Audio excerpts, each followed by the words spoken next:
2024 లేదా 25లో డిగ్రీ లేదా బీటెక్ చదివారా? సాఫ్ట్‌వేర్ జాబ్ కోసం ఎదురు చూస్తున్నారా? అయితే కోడ్ జ్ఞాన్ 100 డేస్ కోర్సులో చేరండి. జాబ్ సాధించండి. చెక్ బౌన్స్ విషయంలో లీగల్ నోటీస్‌కి గనక రిప్లై ఇవ్వకపోతే జరిగే పరిణామాలేంటి సార్ అసల? చాలా మంచి క్వశ్చన్ అడిగారండి. చెక్ బౌన్స్ అన్నది ఇవాళ రేపు మనం చూస్తే చెక్కులు లీఫ్లెట్స్ లాగా డిస్ట్రిబ్యూట్ చేస్తారు చాలామంది బిజినెస్‌లో ఉన్నవాళ్ళు. హ్మ్. హ్మ్. సాలరీడ్ ఎంప్లాయీస్ వాళ్ళకి చెక్కులు ఆ జోలికి అంత ఎళ్లరు గానీ, వ్యాపారాల్లో ఉన్నప్పుడు తరచుగా ఏమవుద్ది అంటే, ఓ 1,00,000 తీసుకున్నా, ఓ 2,00,000 తీసుకున్నా, ఇగో గ్యారంటీ ఈ డేట్ కల్లా నేను ఇచ్చేస్తాను. దానికి గ్యారంటీ ఈ చెక్ అని ఇచ్చేస్తారు.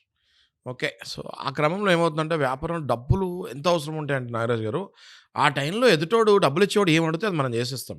నేను దాన్నేం తప్పు పట్టట్లేదు. బట్ కొంచెం జాగ్రత్తగా వ్యవహరించండి.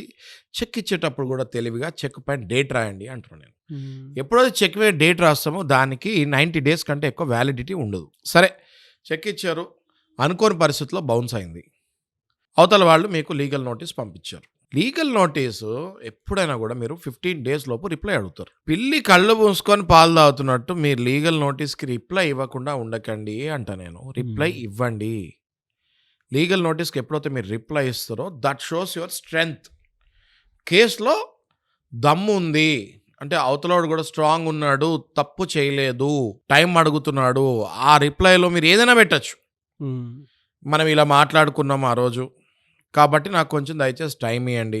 లేదు మీరే కరెక్ట్. నేను డబ్బులు ఇవ్వాలి. నేను ఒప్పుకుంటున్నాను. కేస్‌కెళ్ళకండి. మనం కూర్చొని డిస్కస్ చేసుకుందాము.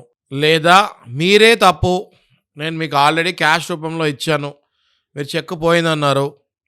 ఇప్పుడు మళ్ళీ చెక్ బౌన్స్ చేశారు. మీది తప్పు కదా! ఎలా మీరు నోటీస్ పంపిస్తారు? ఈ మూడిట్లో ఆర్ ఇంకా కొన్ని రీజన్స్ ఏదో ఒక రీజన్ చెక్ నోటీస్ ఎప్పుడు కూడా రిప్లై ఇవ్వాలి అని నేను అంటాను. రిప్లై ఇవ్వకపోతే కోర్టు వారు కూడా ఏమనుకుంటారంటే, జడ్జి గారు కూడా ఏమనుకుంటారంటే, ఆహా! ఈయన మౌనం అంగీకారం అంటారు కదా! ఈయన యాక్సెప్ట్ చేస్తున్నాడు చెక్ బౌన్స్ అయిందని. అందుకే రిప్లై ఇవ్వలేకపోవడం. డిఫెన్స్ వీక్ అవుతుంది. డిఫెన్స్ వీక్ అవుతుంది. ఇప్పుడు గేమ్ ఆడేటప్పుడు కూడా డిఫెన్స్ స్ట్రాంగ్ ఉంటేనే కదా గెలిచే ఛాన్సెస్ ఉంటాయి. మీరు మొట్టమొదటి బాల్లోనే అంటే మొట్టమొదటి లీగల్ నోటీస్‌లోనే మీరు సరిగ్గా డిఫెన్స్ తీసుకొని రిప్లై పంపించకపోతే ఎప్పటికైనా కేసు వీక్ అవుతుంది. ఎలా సార్? అంటే ఆ డిఫెన్స్ ఎలా పంపించాలి? ఇప్పుడు నేను మీకు ఇందాక చెప్పినట్టు క్లియర్‌గా రిప్లై నోటీస్ మళ్ళీ ఒక అడ్వకేట్ ద్వారా అసలు ఏం జరిగింది మీ ఇద్దరి మధ్యలో? ఎందుకు మీరు అంత డబ్బులు తీసుకున్నారు? ఇప్పుడు మీరు ఏం చేయాలనుకుంటున్నారు?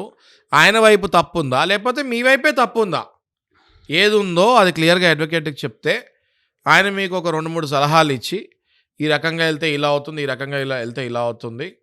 లేదు మీరు నిజంగానే ఆళ్ళకి డబ్బులు ఇయ్యాలి అంటే మీరు గనక డబ్బులు కట్టకపోతే మీకు దాని పడే పనిష్మెంట్ కూడా మీకు చెప్తారు. బేసిక్‌గా మనం చెక్ బౌన్స్‌లో గనక కరెక్ట్‌గా ఎళ్లి ఆ కేసు వాదించలేకపోతే ఓడిపోతే చెక్ అమౌంట్‌కి డబుల్ టైమ్ డబ్బులు మీరు అవతల వాళ్ళకి ఇవ్వాల్సొస్తుంది. లేదా మీకు 2 ఏళ్ళు జైలు శిక్ష పడే అవకాశం కూడా ఉంటుంది.